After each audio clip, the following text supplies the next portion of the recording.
Moin, moin, ihr Lieben. Guten Tag. Heute ist bei uns Sonntagnachmittag. Es ist ein bisschen regnerisch und kalt und wir dachten, wir nehmen das mal zum Anlass, uns zu melden mit einem Redevideo. Ja, wir lachen so, weil wir gesagt haben, es ist ein Jahr und 2 Monate oder so her, dass wir ausgewandert sind. Und damals saßen wir genau an diesem Tisch. In Heidesheim. Genau, an unserem Esstisch in Heidesheim und haben unser erstes Video gemacht. Hallo ihr Lieben, mein Name ist Anam. Und ich bin Sabine. Ja, ihr habt hier in diesem Kanal jetzt die Möglichkeit, uns zu begleiten auf unserer Auswanderung von Deutschland nach Paraguay.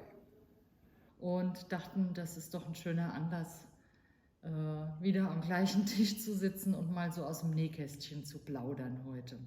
Wie es uns so ergangen ist in den letzten vergangenen 13 Monaten seit unserer Ausreise. Ja, ist viel passiert. Wir hatten viel zu tun. Wir haben jetzt länger auch nichts von uns hören lassen. Ihr habt es ja auch mitgekriegt, da kam noch mein Haarausfall dazwischen und ja, sie wachsen wieder. Ja, und dann waren wir mit Bauen beschäftigt und irgendwie ist es dann mit den Videos so ein bisschen in den Hintergrund gerutscht. Mai 2021 sind wir ausgewandert. Am 11. Mai damals sind wir gelandet.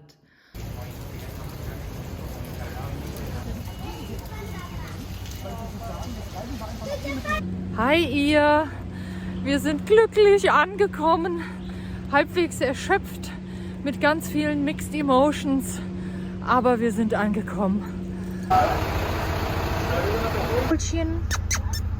Ja, schau.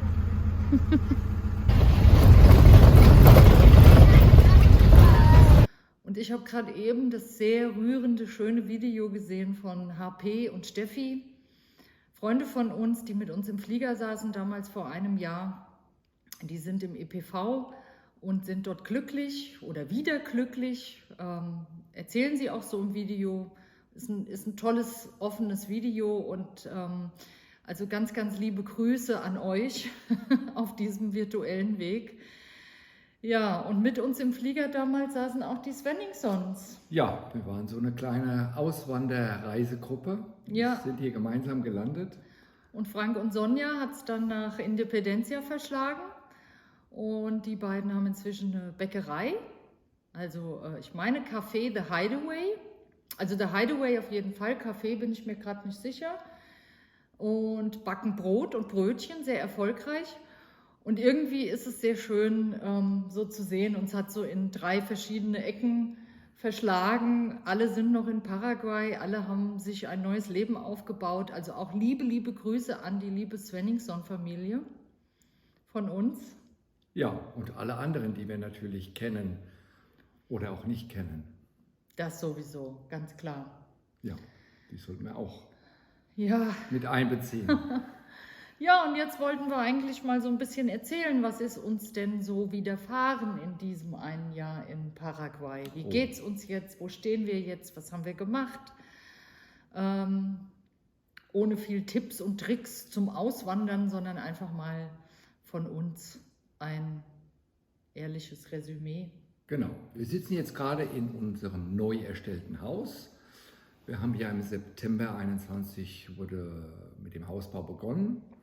Wir wohnen jetzt seit 3,5 Wochen hier in unserem neuen Traumhaus, klingt blöd, Wunschhaus. Das ist jetzt der Aushub vom Streifenfundament, was jetzt hier gerade gemacht wird. Also du stehst jetzt im Wohnzimmer. Genau, Wohnzimmer, Küche. Und hier geht es dann raus auf die Terrasse. Hier. So, bei uns wird jetzt das Dach eingedeckt in der Mitte.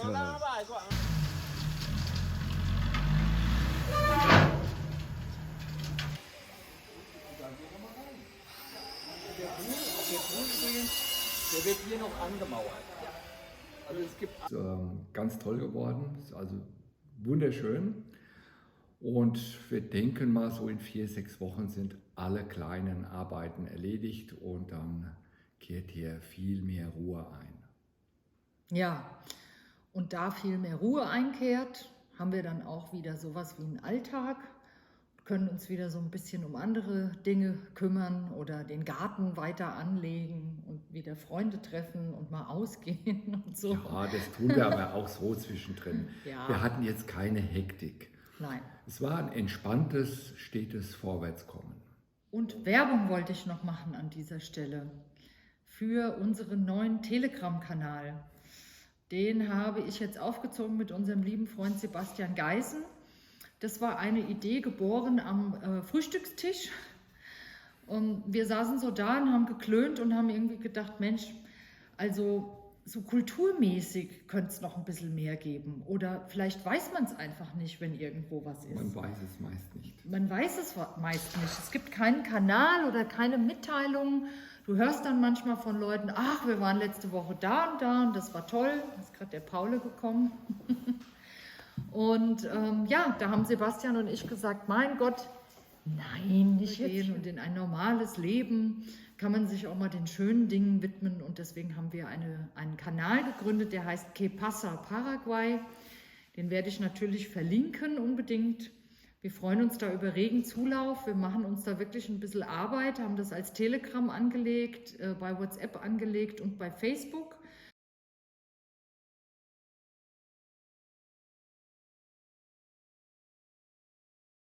Und posten gerne Veranstaltungen, Konzerte, Theater, wenn ihr Seminare gebt oder Kurse gebt, Kaffeefahrten, ja, was auch immer. Ja, oder Restaurants, die irgendeine Veranstaltung planen. Letztens waren wir im Alla Playa in San Bernardino, da war Gitarrenspiel.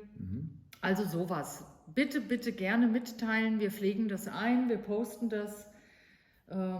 Zum Wohle aller, dass man so einen Kanal hat, wo man einfach solche Informationen bekommt.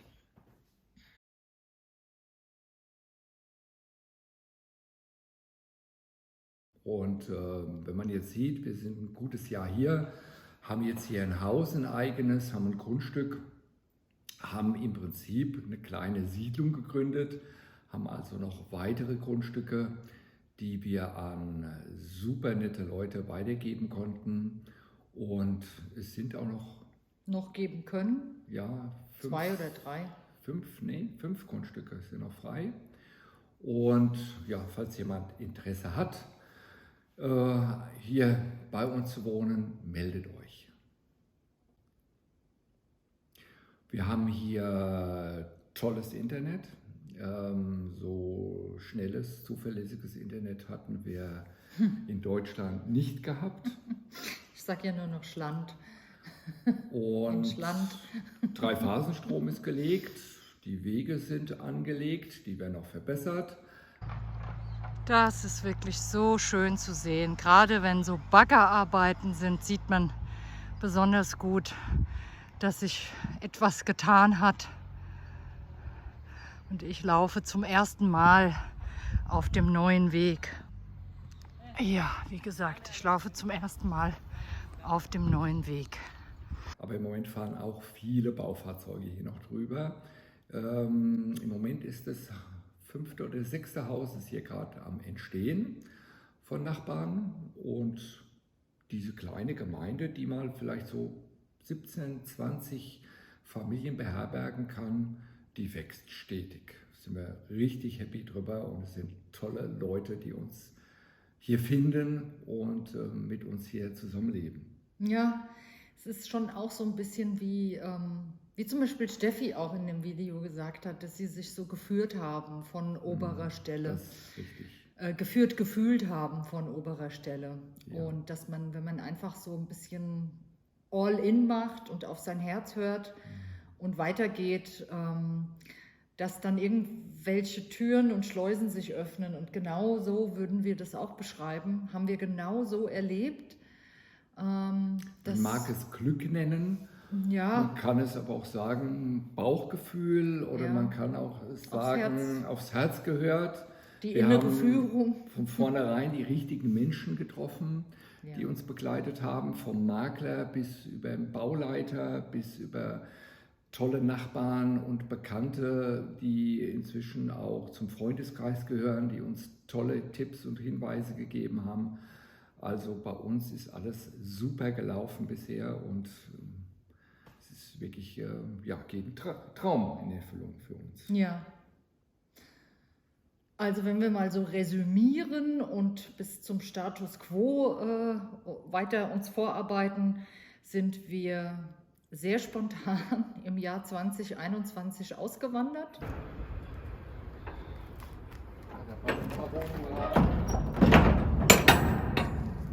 Oh, der Container füllt sich. Allerdings gibt es jetzt erstmal eine kleine Pizzapause. Pipi, Pizza, Pizza!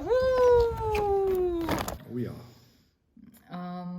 Ja, das war eigentlich eine Entscheidung innerhalb von 1 bis 3 Wochen so gefühlt. Ne? Die endgültige Entscheidung ist recht schnell gefallen, ja.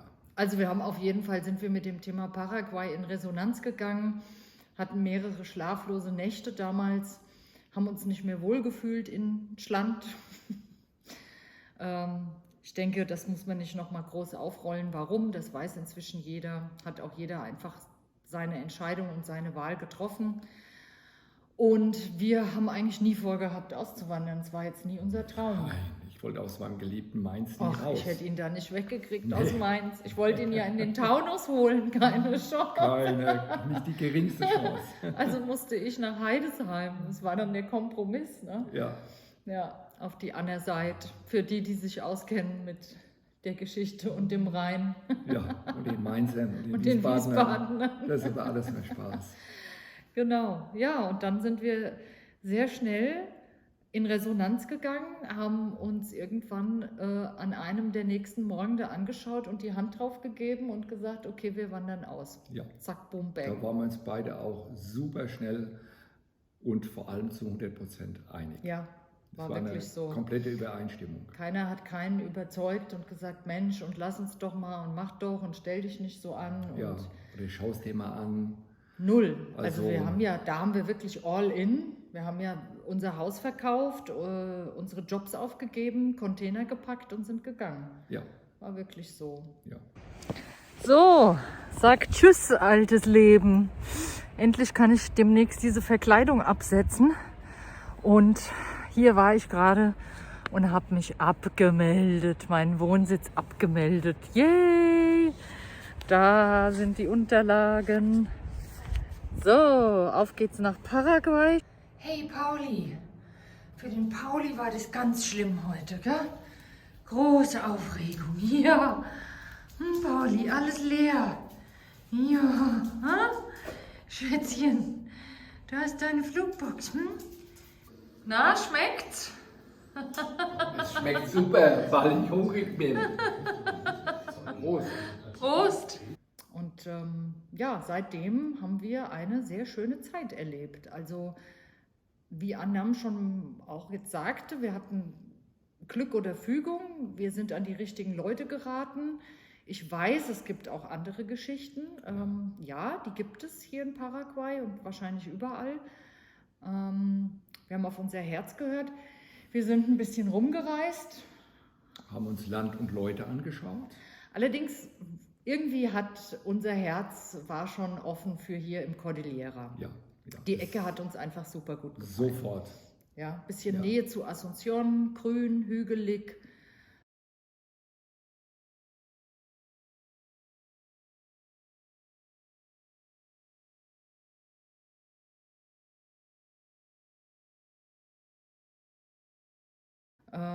Cacupé in der Nähe, so als kleine gewachsene Stadt. Restaurants, Bars, Ausgehmöglichkeiten. Theater, Schulen, Universitäten. Ja, gut, haben jetzt keine Kinder mitgebracht, deswegen war jetzt für uns das Schulthema nicht das Wichtigste, aber wir sind natürlich oft danach gefragt worden. Ja, und wir haben relativ schnell uns dann entschieden, hier ansässig zu werden und zu bleiben und haben auch ziemlich schnell dann angefangen zu bauen und dem geschuldet oder besser gesagt geschenkt, dem Umstand, kann man das so sagen? Es kommt dir so an, was du sagst. Sind wir jetzt natürlich auch schon in unserem Haus. Ja. Also wir haben letztes Jahr im September angefangen zu bauen und sind jetzt seit, was haben wir denn jetzt, Juni, Ende Mai sind wir jetzt im Haus eingezogen. Und das war nochmal irgendwie eine Reise dorthin, vor allen Dingen eine emotionale Reise für mich. Ihr habt es ja alle mitgekriegt mit meinem Haarausfall. Das war schon eine Sache, also wow. Aber sie wachsen wieder. Ich habe hier so einen dunklen Irokesen. Ich weiß noch nicht, was jetzt alles dann wieder braun wird und was dann eben grau bleibt, keine Ahnung. Aber wir haben auch schon nachgeschnitten etwas. Ja, wir haben schon nachgeschnitten. Ich hatte schon einen Struppelkopf. Ja, und aber irgendwie mit Einzug hier ins Haus ist all das auch nochmal abgefallen. Und es war irgendwie auch wie so eine Offenbarung, dann nochmal seine eigenen Möbel aus dem Container zu holen. Oh, ja, das war toll. Ah, das ist ein Zeichen.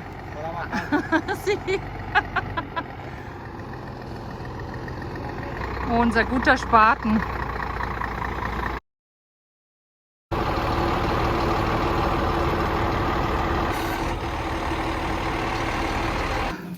Das krieg ich. Wenn du möchtest, kriegst Ja. du das schon weg. Ah, schon Maya. weg. Du kannst hier den Bären haben, der Okay. passt zu dir. Hallo. Ja, Um die Kisten auszupacken. Das war so klasse. dieses Stück Heimat, dann doch wieder hier. Ich habe so, was weiß ich, noch alte Dosen von meiner Urgroßoma. So, ne? Und sowas dann hier plötzlich dann wieder in den Händen zu halten, auch wenn es nur materielle Dinge sind, war schön. Will aber nicht heißen, dass ich jetzt allen Leuten raten würde, einen Container zu packen. Wir kennen genug Leute, die haben Beiladungen gemacht oder sind nur mit 3 Koffern Wir angereist. sind nicht ausgewandert. Das soll auch kein Werbevideo werden über Paraguay oder über das Auswandern. Wir wollen einfach nur unsere Erfahrungen euch weitergeben. Und das möglichst 1:1. Also auch das Negative, nur haben wir davon nicht viel erlebt. Wir hatten einmal einen Unfall, aber das ging auch alles glatt. Das war Blechschaden, da gibt es auch ein Video drüber. Was haben wir noch Negatives erlebt? Ja, ist auch überlegen. Okay, hier kommt eine kleine Ergänzung zum Thema, was nervt mich an Paraguay? Eigentlich fast nichts. Das Einzige, wo ich wirklich so denke, das brauche ich nicht unbedingt, ist die laute Musik, die sich leider nicht vermeiden lässt hier. Das ist ja auch schön, dass die Menschen feiern. Wenn es dann so morgens um 3 wird oder 4 wird, könnte man den Ton mal ein bisschen abdrehen, ist hier aber nicht. Und viel, viel schlimmer finde ich noch das Geböller. Wir hatten jetzt gerade hier so ein kleines Dorffest nebenan. Und ich weiß nicht warum, aber wenn dann morgens um 4:30 das Geböller losgeht, bis um 5 oder 5:30, finde ich nicht schön. Was auch noch so ein Thema ist, das wird oft beschrieben und dem kann ich auch tatsächlich zustimmen, ist das Thema Gemüse im Supermarkt. Ist halt wirklich hier Glyphosat, Monsanto-Land. Da geht der Trend ganz klar Richtung Selbstanbau. Paul geht's fantastisch, der fühlt sich hier pudelwohl. Pudelwohl im wahrsten Wortsinn. Ja, Labrador wohl. Labrador wohl. Nee, ich müsste auch wirklich überlegen. Also es gab Momente des Heimwehs, aber das habe ich, glaube ich, auch alles schon so erzählt in meinem Haarausfall-Video. Ein Heimweh nach einem Zuhause, wie es gar nicht mehr existiert letztendlich. Und auch das ist inzwischen vorüber. Es gibt hier viele tolle Menschen, tolle Freundschaften, tolle Verbindungen. Also mir fehlt an nichts. Ich finde es großartig, in den Laden zu gehen und nur 2 Sorten Milch zur Auswahl zu haben, statt 17 oder 20. Außerdem kriegen wir inzwischen Milch von unserer Nachbarin. Richtig frische Kuhmilch, lecker. Genauso ist es mit den Eiern, Käse, also Man findet hier fast alles. ja.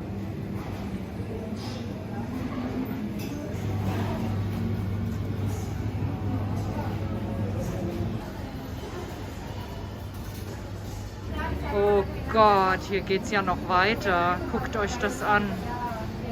Unglaublich. Auch auch für den verwöhnten Europäer findet man fast alles. Es gibt ein paar Kleinigkeiten, die haben wir uns auch noch in der BRD bestellt und her schicken lassen, aber es ist vernachlässigbar. Ja, und das ist ja auch okay. Man kann sich ja seine Sachen, seine Luxusgüter, kann man sich ja alle 3 Monate oder was weiß ich wie oft, es gibt ja verschiedene Containerdienste, kann man sich schicken lassen. Das ist jetzt wirklich nicht das große Problem. Ja. Ja, was haben wir noch? Ja gut, wir haben erlebt, viele junge Familien, die kamen und auch wieder gingen. Also es ist jetzt nicht so, dass dann alle, die kommen, auch glücklich hier sind. Ist vielleicht ein bisschen schwieriger mit Kindern, wenn die Kinder vielleicht auch schon in der Pubertät sind oftmals, Ja. Und sich nur schwer gelöst haben.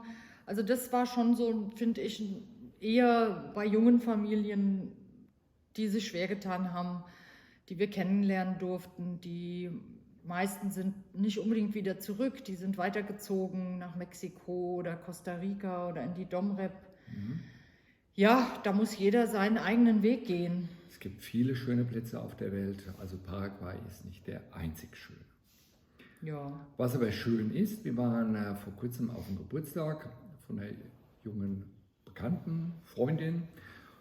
Da waren viele junge Menschen aus Deutschland ausgewandert hierher im Alter zwischen Mitte 20 und 40. Und es hat uns gefreut, dass nicht nur ältere Herrschaften einreisen, so wie ich, sondern auch junge Leute den Mut haben, ein neues Leben anzufangen. Und die haben es ja bedeutend schwieriger. Ich meine, da machen wir uns mal nichts vor, ne? Wenn die finanziellen Mittel geringer sind, und das sind sie meistens in jüngerem Alter, ist das schon, muss man schon den Hut vorziehen.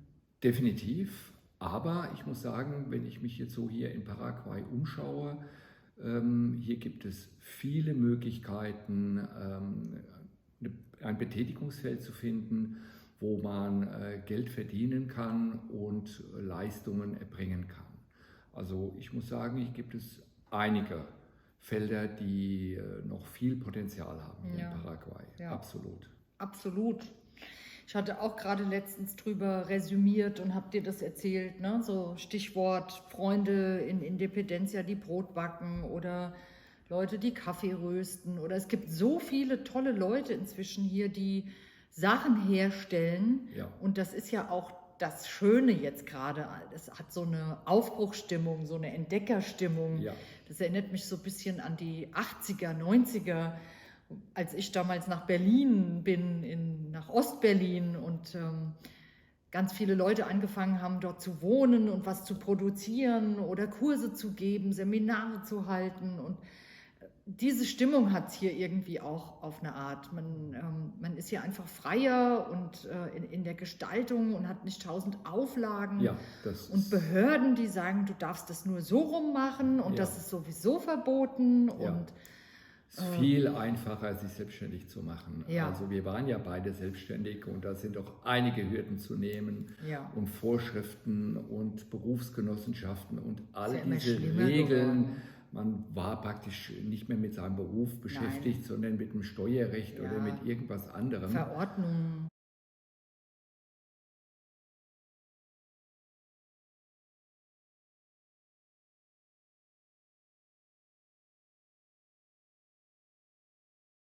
Das ist hier viel, viel einfacher. Man kann sich also wesentlich kreativer hier aufstellen und betätigen. Ja. Das macht hier einfach viel Spaß. Auch ein Haus zu bauen ist viel, viel einfacher. Diese ganzen Auflagen, diese wahnsinnigen, die gibt es einfach nicht wie in der BRD. Man kann sich hier viel schneller und auch einfacher und deutlich günstiger verwirklichen. Aber nochmal zurück zu den tollen Leuten, die tolle Sachen machen. Was ich jetzt finde, ist, was so ein bisschen noch fehlt, sind so Handelswege. Ne? Weil ich sag mal so dieses Dreieck Asunción, Independencia, Villarrica und Hohenau. Und ich lese es ganz oft in den Telegram-Gruppen, dass Leute tolle Sachen machen und dann wollen andere das bestellen. Und ich finde, das ist jetzt was einfach auch noch so entstehen darf. So Handelsrouten, ja, wirklich. Transportwege, dass man sowas mal sich liefern lassen kann. Hier gibt es halt kein Amazon oder irgendwas, zum Glück nicht. Vom Organisatorischen her. Ja, vom Denn Organisatorischen her. Straßen, gerade die Rutas, also die Ja, Autobahnen, das meinte die ich sind nicht, fantastisch. Die sind fantastisch. Ja. Und auch, es gibt Kurierdienste. Also ich weiß noch, wir haben damals mal einen Schlüssel mit eingesteckt in Bella Vista. Beide Schlüssel beide von einer Schlüssel. Ferienwohnung haben wir mitgenommen. Haben wir aus mal Versehen. einfach mitgenommen. Und haben die dann aber mit einem Kurierdienst zurückgeschickt über Nacht. sehr Das schnell. war nicht teuer und ging super problemlos und schnell. Ja. Ja. Und das sind so Sachen oder Marketing. Ja, da ist einfach Webseiten. Paraguay, Webseiten ist einfach so eine Marketingwüste. Ja, absolute Wüste. Ja. Ja. Hier geht halt alles über WhatsApp und über Facebook und die sind sowieso ein bisschen bedenklich, würde ich mal sagen. Womöglich. Macht es teilweise einfacher, ja klar, aber das darf wirklich noch hier sich ein bisschen etablieren. Ja, da gibt es noch Luft nach oben. Ja. Was jetzt viele noch interessiert, ist das Thema Baukosten zum Beispiel. Also das werden wir halt wirklich oft gefragt. Wir sind ja keine Einwanderungshelfer, wir können da immer nur so ein paar Tipps geben, an wen man sich wenden kann, empfehlen gerne Leute weiter. Aber was jetzt Baukosten angeht, da haben wir ein paar Erfahrungen gesammelt. Natürlich. Er ist der Kassenmeister.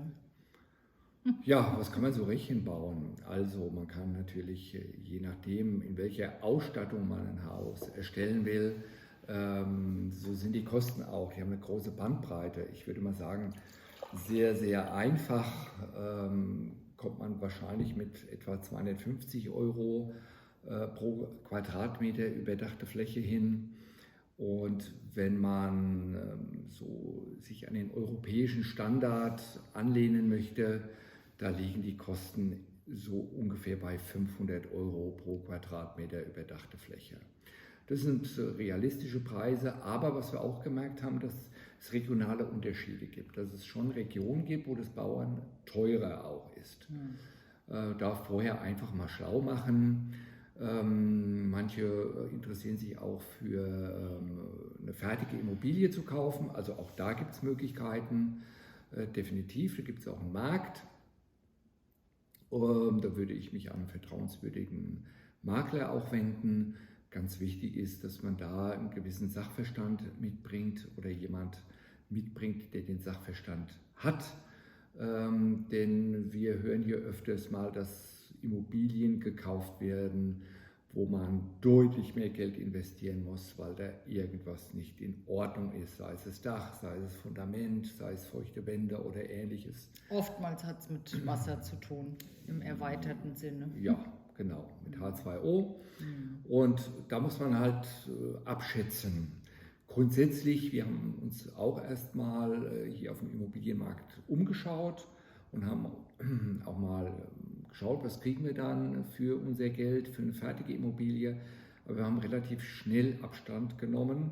Wenn man eine Immobilie erstellen lässt, ist es in der Regel günstiger, ein Haus selbst plant und erstellen lässt, als eine fertige Immobilie zu erwerben.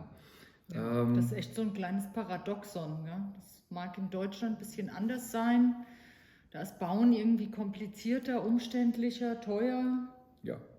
Und hier ist es nicht so. Ja, also es kommt dann auf die Größe natürlich an, auf die Ausstattung an. Hinzu kommt in der Regel ein Brunnen.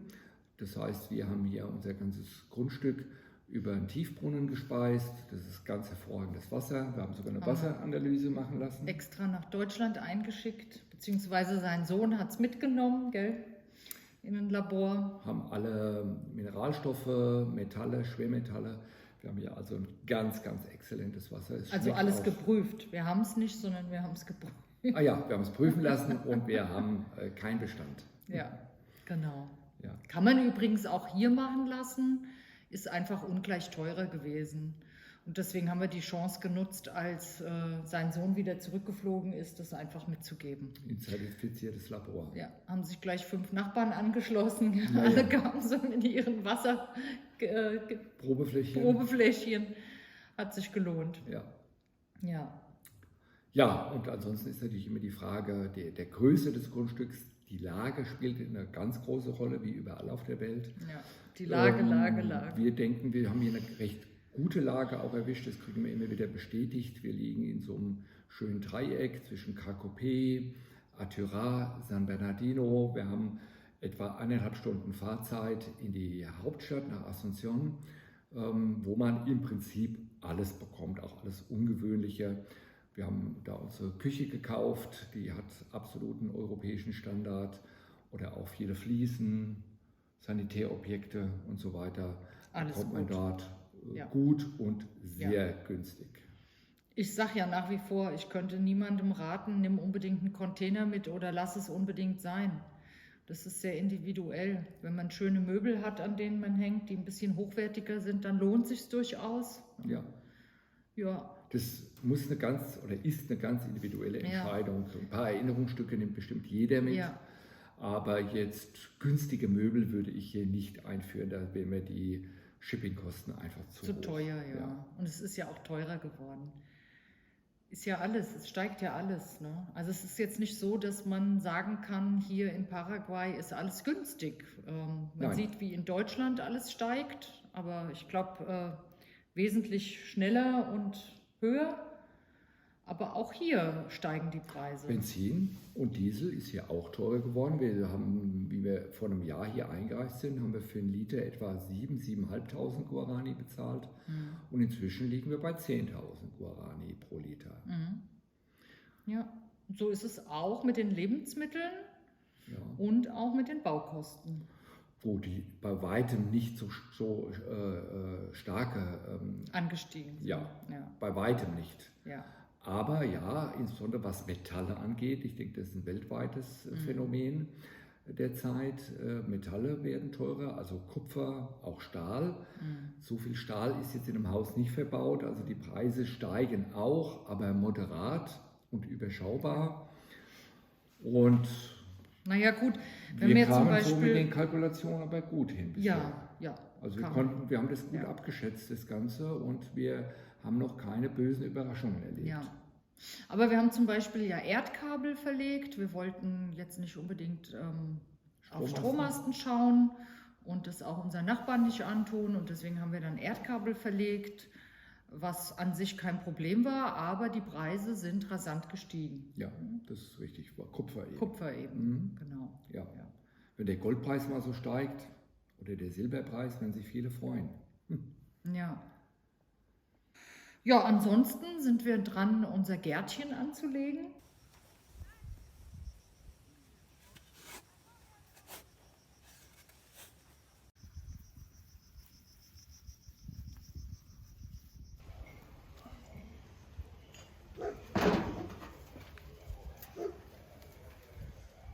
Das gröbste Bauen ist jetzt abgeschlossen und ich beneide alle die schon sich einen schönen Selbstversorgergarten angelegt haben. Stehen wir ganz kurz davor. Ach ja, wir haben jetzt unsere Beete fertig und jetzt wird ausgesät und eingepflanzt und ich bin sehr gespannt, welche Erfahrungen wir da machen dürfen.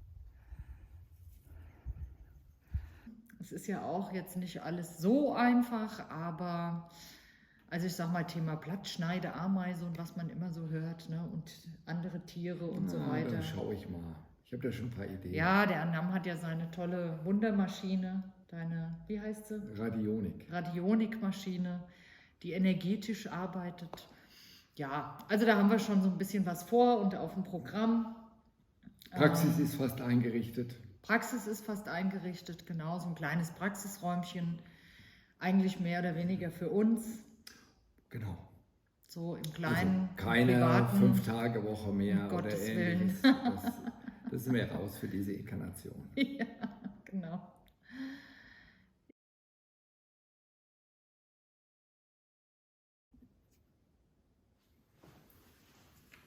Wie ist es dann mit den Videos so ein bisschen in den Hintergrund gerutscht? Was doch. Ich wollte mal gucken, wie es ist. Ach so. Hola, ¿qué tal? Aus Paraguay. Hola aus Paraguay.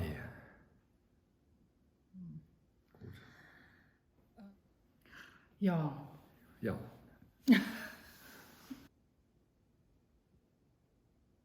Gut, ich guck mal. Oh, mir ist heiß. Ich sehe auch so fett aus in meinem Pulli da. Setz ich mich mal so vor dich. Nee, das geht gar nicht. Ja, aber irgendwie. Nein, jetzt, du schmeißt hier alles um. Komm, dann geh du mal hier vor. Also, was noch? Frag mich Was mal. noch? Sag mal. Ja, Wie? doch. Muss Ja, ja immer. gut. Okay, das war jetzt so der Teil zu, wie geht's uns? Was haben wir so gemacht? Was haben wir so erlebt? Bekommen. Und ja, da haben Sebastian und ich gesagt, mein Gott, nein, nicht jetzt hier holen. Gut. Fertig? Ich wollte auch mal was sagen. Ja, sag was.